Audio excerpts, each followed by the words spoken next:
that. We have watched this develop. We were there in the middle of all hell breaking loose in the Big 12 back in the summer in July of 2021 when it was, holy crap, what's going to happen to everybody but Texas and Oklahoma? And it did look dicey, and it was fragile. The Big 12 survived, and anytime someone brought up, well, maybe there's a Pac-12 or whatever, it was completely a look-down, condescending view of anything Big 12, and that kind of still remains that way in some ways. We've tried, and I think we have, with a bunch of different voices, even some in the media that we've kind of watched a little bit along the way, we've tried to bring a little balance to it. But you're going to have fans looking, picking, whatever. We've made it clear. We did not want to see the Big 12 fail because we cover them.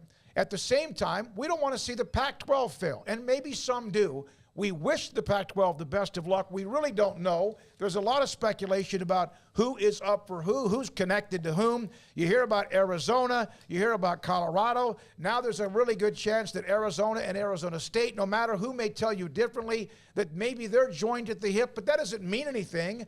But there's a lot of moving parts right now about the Pac-12 and about their future, and nobody really knows what's going on, no matter what or anyone who thinks they are an expert. Well, top 5 today is about why I don't think it's going to happen, and I'll give you a little preview of one of them, is that I don't think that there's enough places for everybody to go right now.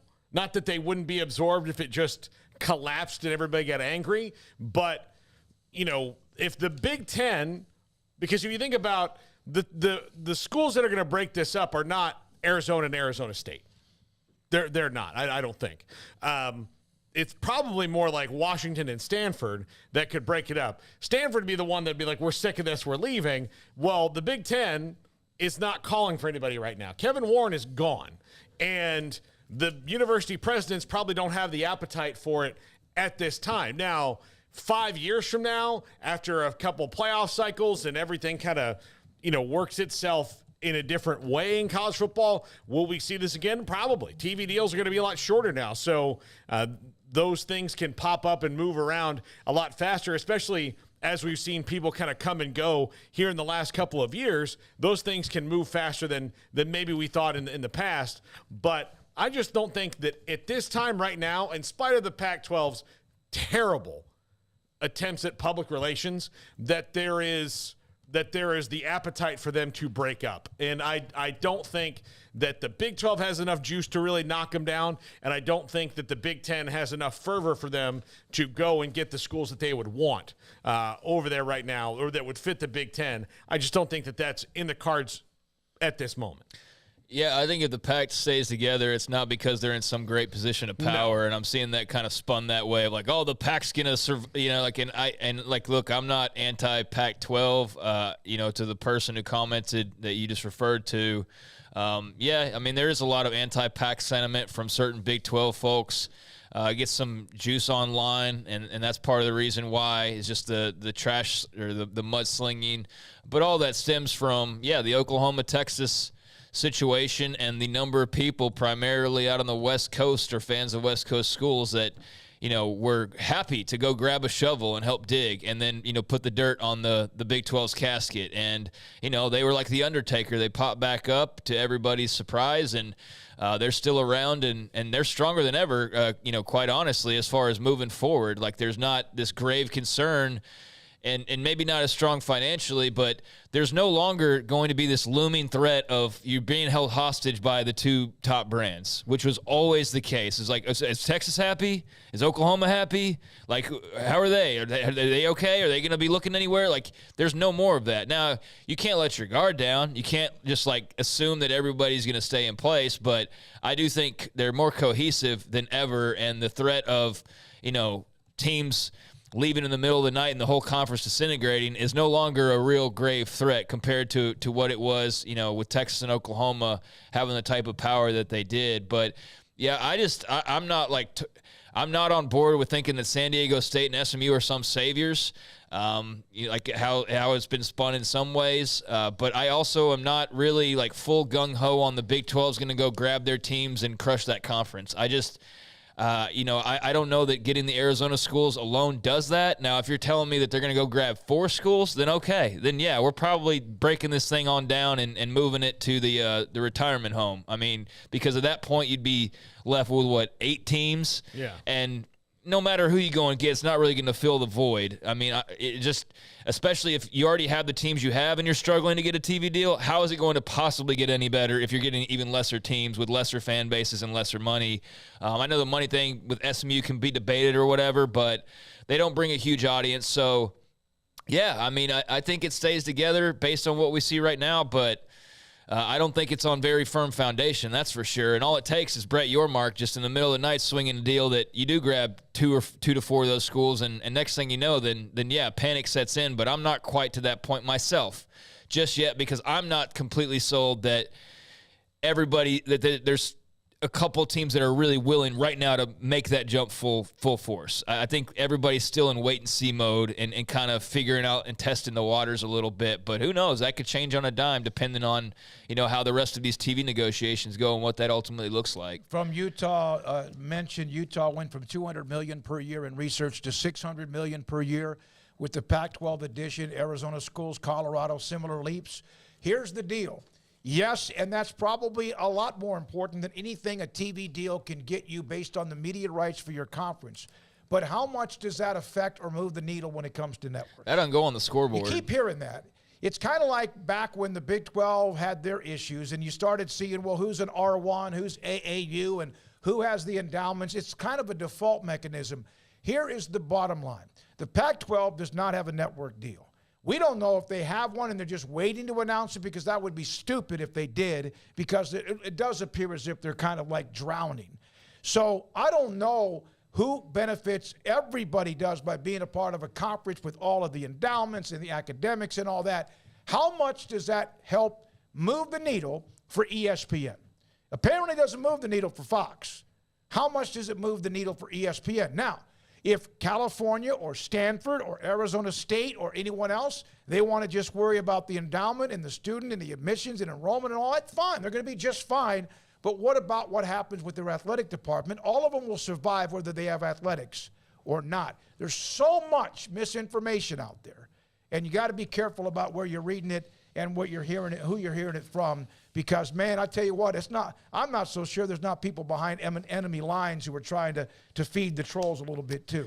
Yeah, I mean, this is big-time college athletics, not big-time college academics. Yes. I mean, I know that some of that comes into play as far as, like, Big Ten membership and things like that. So if you want to bring it up as far as, like, does Stanford have a chance to get in the Big Ten? Sure they do, but we're not talking about that. We're talking about, surviving and joining the Big 12 or somewhere else and remaining relevant in big-time college football. And you've got at least 2 programs of the ones remaining, and you're losing your big cash cow in USC, but you're losing, both LA schools.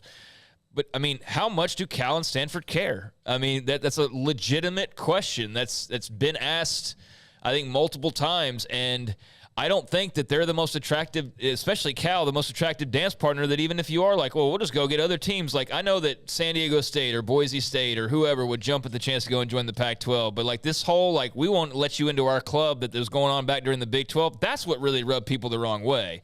That arrogance of, well, we wouldn't even allow you to come into this conference, that's what really rubbed people in the Midwest, in the Bible Belt, the wrong way, of this snooty looking down on these institutions like they don't matter because they're not in California and they're not R1 or whatever the hell else.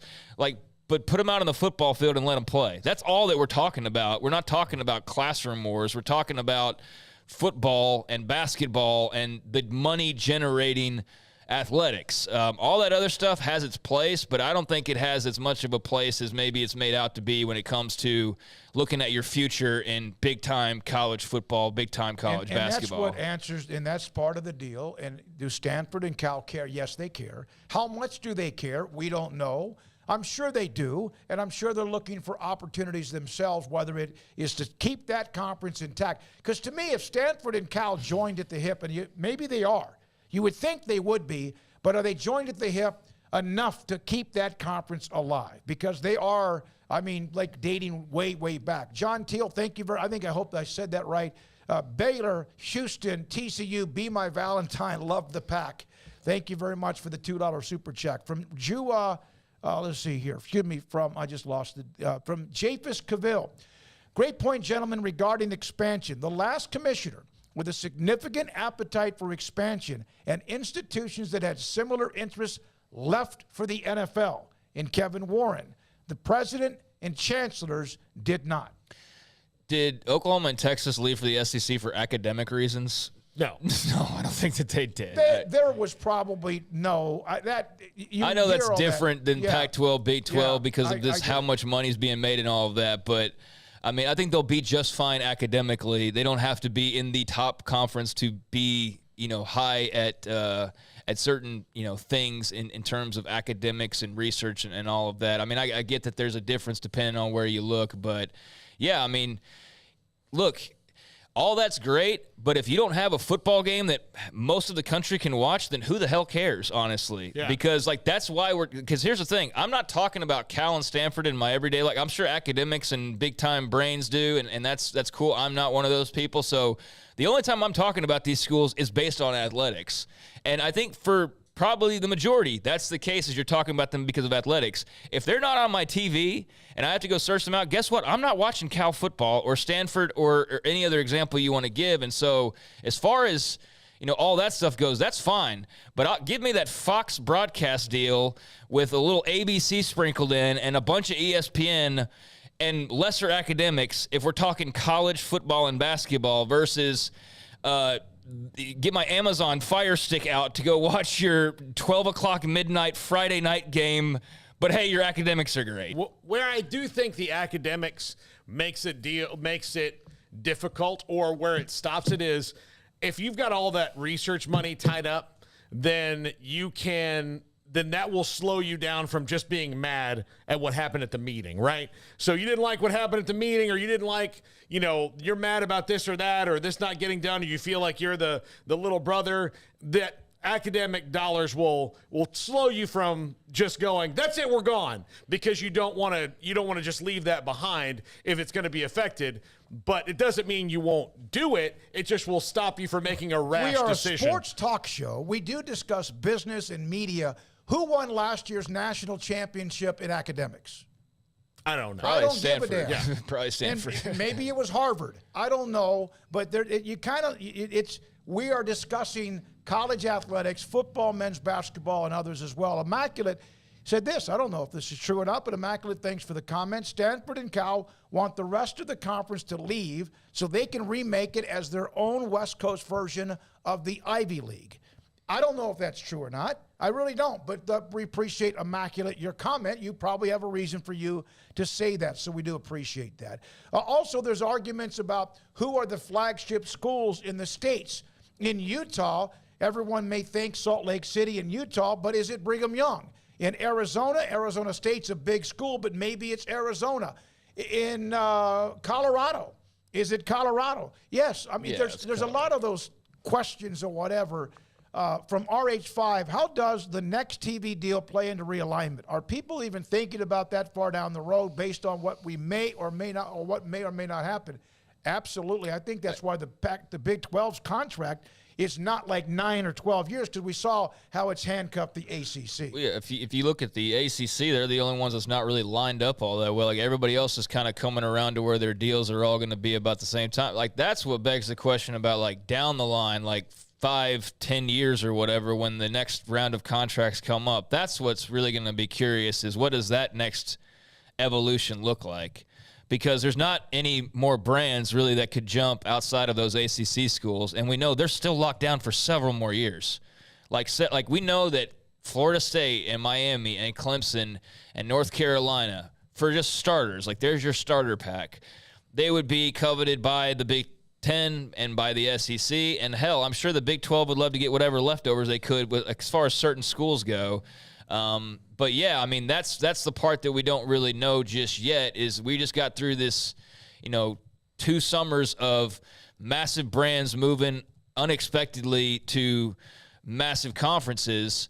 And now it's the turn of the Big 12 and the Pac-12 to jostle for the TV deal. Well, the Big 12 jumped ahead in the line, and that seems to have screwed the Pac over. It looks like it was a pretty brilliant decision by Brett Yormark, but to what extent, we don't know just yet. And that's the question right now is, like, what is that next wave? Because it's either the Pac's getting some teams poached, and then that trickles down, or everybody's staying as is for the time being, and maybe some schools get promoted, like San Diego State, for example, or SMU.